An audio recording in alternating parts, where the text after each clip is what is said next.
கர்த்தருடைய பரிசுத்த நாமத்துக்கு ஸ்தோத்திரம் உண்டாவதாக.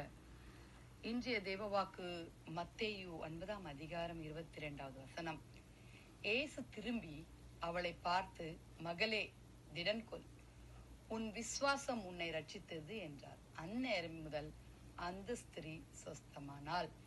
விசுவாசம் நம்மை ரட்சிக்கும் தேவ பிள்ளைகளே. ஆண்டவராகிய இயேசு கிறிஸ்துவை நாம் விசுவாசிக்கும் பொழுது ரட்சிப்பின் தேவனாகிய கர்த்தர் நம்மை விசுவாசத்தின் பாதையில அநேக அற்புதங்களை செய்து நம்மை விடுவிக்க வல்லவரா இருக்கிறார். வாலிப பிள்ளைகளே, உங்களுடைய விசுவாசம் எப்படி இருக்கு? உங்க நம்பிக்கை எப்படி இருக்குது? கேட்கலாமா ஏசப்பா கிட்ட? ஏசப்பா, எனக்கு நம்பிக்கையை தாங்க, உங்களை நம்ப எனக்கு விசுவாசத்தை தாங்க ஆண்டவரே.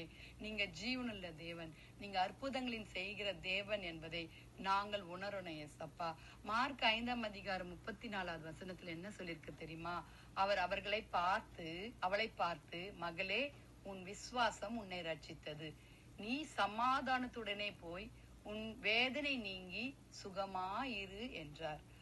அவர் வேதனையை நீங்கி நீ சுகமா இருக்க வேண்டுமானால் நம்மளுடைய விசுவாசத்தை கர்த்தர் இன்க்ரீஸ் பண்ணணும். அப்படி எப்படி இன்க்ரீஸ் பண்ணுவாங்க? நம் ஆண்டவராகிய இயேசுவை நம்ம விசுவாசிக்கிறது மூலமாய் ரட்சிப்பை ஆண்டவர் தந்து நம்மை சுகமா இருக்க கர்த்தர் கட்டளையிடுவார். வாலிப பிள்ளைகளே, ஹல்லேலூயா. மார்க் 10ஆம் அதிகாரம் 52வது வசனத்துல இயேசு அவனை நோக்கி, நீ போகலாம், உன் விசுவாசம் உன்னை ரட்சித்தது என்றார்.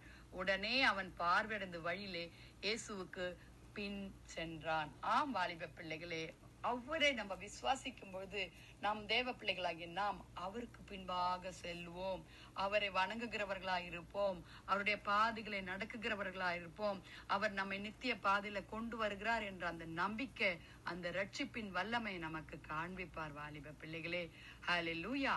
லூக்கா 7ஆம் அதிகாரம் 50வது வசனத்துல அவர் ஸ்திரீயை நோக்கி, உன் விசுவாசம் உன்னை ரட்சித்தது, சமாதானத்தோடே போ என்றார். நீங்க இதை பாத்தீங்கன்னா, சுகமாயிரு, திடன் கொள், சமாதானத்தோட இரு, ஓகேயா? நீங்க சமாதானத்தோடயே நீங்க காத்துக்கொள்ளுங்க. நம்ம இந்த வாழ்க்கையில, இந்த உலகத்துல நமக்கு தெய்வீக சமாதானம் அதிகமாய் நமக்கு தேவைப்படுகிறது. ஹல்லேலூயா. அதே மாதிரி சுகம் நமக்கு அதிகமாய் தேவைப்படுகிறது. வாலிப பிள்ளைகளே, ஜெபிக்கலாமா? ஏசப்பா கிட்ட கேட்கலாமா? ஆண்டவரே, எங்களுக்கு சுகத்தை தாங்க. ஆண்டவரே, உம்மை பின்பற்றி நடக்க, உம்மோடு சேர்ந்து நடக்க விசுவாசத்தை தாங்கன்னு கேட்கலாமா? துதிகளின் மத்தியில் வாசமாயிருக்கிறீங்க பரலோக தேவனே, அப்பா, அருமையான இந்த வாக்கு தத்துவத்திற்காக ஸ்தோத்திரம் ஆண்டவரே. விசுவாசம் எங்களை ரட்சிக்கிறதுக்காக ஸ்தோத்திரம் அப்பா. ஆண்டவரே, லூக்கா 8ஆம் அதிகாரம் 48வது வசனத்துல சொன்னது போல ஏசப்பா, அவர் அவளை பார்த்து, மகளே, திடன் கொள், உன் விசுவாசம் உன்னை ரட்சித்தது, சமாதானத்துடனே போ என்றாரே அப்பா.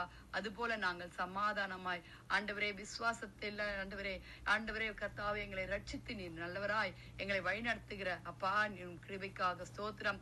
லூக்கா 18ஆம் அதிகாரம் 42வது வசனத்தில் நாங்கள் வாசிக்கிறோமே, இயேசு அவனை நோக்கி, நீ பார்வை அடைவாயாக, உன் விசுவாசம் உன்னை ரட்சித்தது என்றார் போல ஆண்டவரே, நாங்கள் ஆண்டவரே விசுவாசத்தோடு எல்லா ஜெயத்தையும் பெற்றுக்கொள்ள கிருபை தாங்க ஆண்டவரே. வாலிப பிள்ளைகளை ரட்சித்துக் கொள்ளுங்க ஏசப்பா. உடைய பாதையில நடக்க உதவி செய்யுங்க. எக்ஸாம் எழுதுற பிள்ளைகளுக்கு ஞானத்தை தாங்க. வீட்டுல சமாதானத்தை கட்டளையிடுங்க. வேலை ஸ்தலங்களில் சமாதானத்தை கட்டளையிடுங்கப்பா. தேவைகளை சந்திக்குங்கப்பா கர்த்தாவே. ஆண்டவரே, கல்யாணம் ஆகாத பிள்ளைகளுக்கு கல்யாண காரியங்களை செய்து தாங்க ஆண்டவரே. குழந்தை இல்லாதவர்களுக்கு குழந்தை பாக்கியத்தை தாங்க. சுகவீனர்களை தொட்டு சுகப்படுத்துங்க. ஊழியக்காரர்களை சுகத்தை விரும்புகிற தேவன், ஊழியங்களை ஆசீர்வதிங்க. உடைய ராஜ்யம் கட்டுப்பணியை கொண்டு ஆசீர்வதிங்கப்பா. தேசம் முழுவதும் சுகமாய் சமாதானத்தோடு இருக்க கிருபை தாங்க.